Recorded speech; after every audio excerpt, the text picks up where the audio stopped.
Political Brown Kid here, and another one bites the dust. I just read an article last week. I don't know when I'm going to drop this video. Hopefully, I'll drop it soon. So maybe it'll probably be 2 weeks by the time y'all see this video. But I think I'll just say early January, mid January. Story just came out that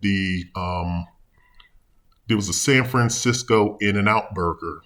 Well, matter of fact, it's Oakland. Let's be more specific. It was a Oakland. I think it's the only Oakland In-N-Out burger, and it's closing. And it's closing because as soon as you pull into this In-N-Out burger and park your car and go in to order your food, people are breaking into cars.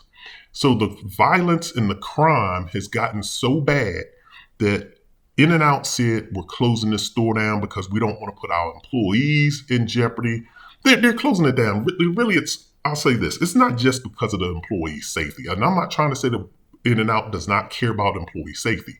I don't know that. I'm pretty sure they do care about their employee safety. I'm willing to lean on the side and give them the benefit of the doubt that they care about employee safety, because I think human beings genuinely lean more to being more altruistic and more caring. So I'm pretty sure they care about their employees, and that was probably a big factor. But the other factor is too the liability. You have to look at the insurance that it costs. If things are always continually going on the premise that you own on your property, people can sue, and they can say, look, the In-N-Out Burger's not taking the appropriate steps. I'm just hypothetically talking right now. I'm just hypothetically talking. I don't know what the specifics are, but my business brain is just going into this direction.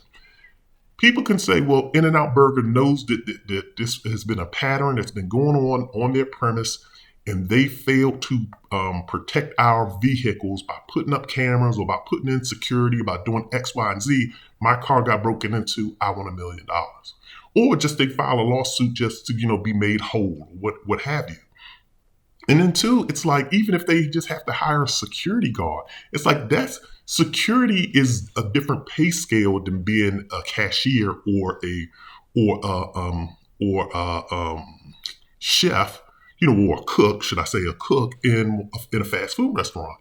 It is a totally different pay scale. And they probably like, we don't have the budget to put in security for this. So therefore they chose to shut down the only In-N-Out burger in this area. And the customers are upset about it, but a lot of the customers that were interviewed, at least in a video that I watched, they said, I understand.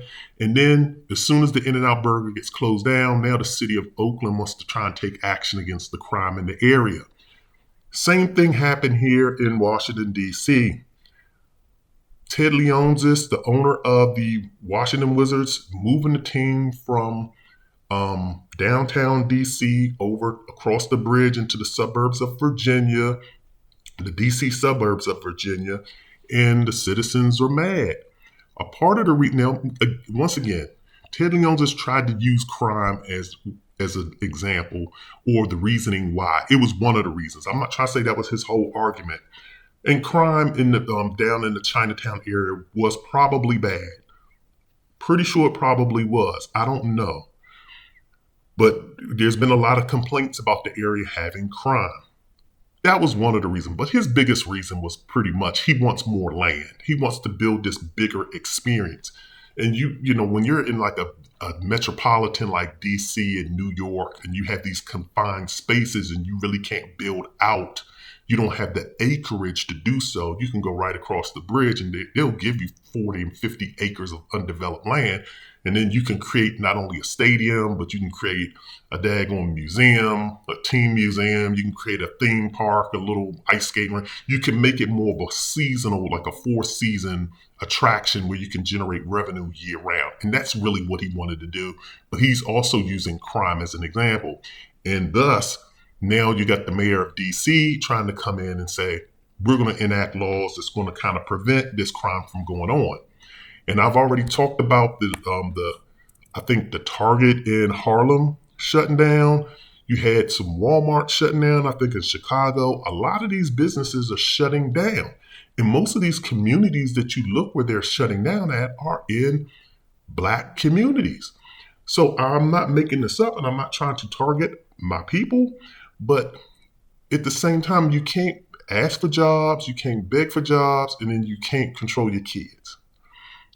I just look at it to say, when you look at poor areas like West Virginia and you look at all these other areas, maybe they do have crime like that, but you don't hear about like a lot of this stuff happening in poor white areas where they're just committing these violent crimes and you see these kids just going gangbusters. I don't see like these kids, but maybe if y'all want to show me videos, please do so. Please educate me. I don't see when I see these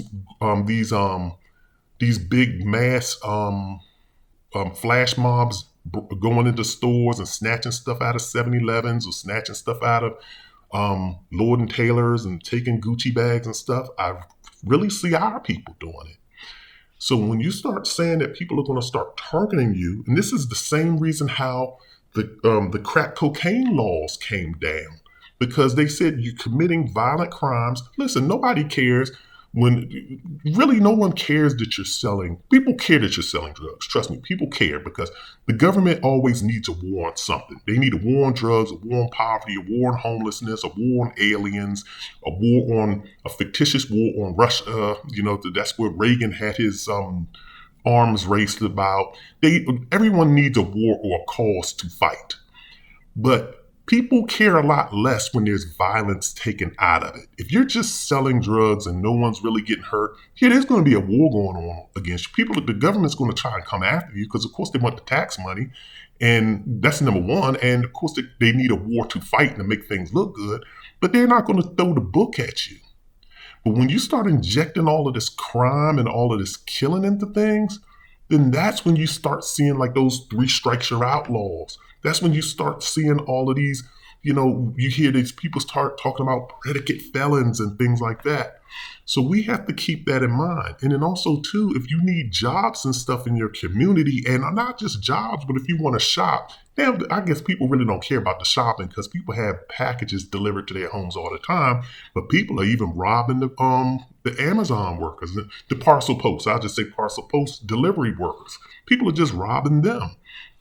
When you start committing these crimes and then you have these companies, and I'm going to hypothetically say, what if Amazon said, well, we'll no longer deliver to this neighborhood because there's too much crime. You now have to go pick your package up from your local post office. People are going to be ticked off. So I'm saying that to say this: get your neighborhoods under control. Get your kids under control, because you don't want to start seeing these laws start getting enacted where they start saying, we're going to treat minors. Well, some of these minors do need to be treated like adults. If they're going out committing murders and doing all this other stuff, they need to be treated like adults, in my personal opinion. But you don't want to start seeing these people throwing the book at young kids, some kids that are out here that probably commit a nonviolent crime, and it's their first offense. But because they view you a certain way, they start throwing the book at you. And then also, too, you don't want the jobs taken out of your community. However much you value those jobs, kids need those jobs at their fast food restaurants. People live and make a living working full time at fast food restaurants. So don't get these jobs taken out of your community because your community doesn't know how to act. And then also, too, it means your home values go down. If you don't have good amenities in your neighborhood, what other businesses want to come there? What other people want to move and buy into your area? So people, if you're in an area, care about your area, get into the fight in your area, get concerned about your area, try to get a hold of your community before your government gets a hold of it. Because once your government gets a hold of it, trust me, they're going to throw some very excessive laws on the books, and 5 or 10 years later, we're going to be looking at these laws the same way we looked at the 3 strikes you're out laws, or even they're going to start enacting these stand your ground laws, and things are going to get really out of control.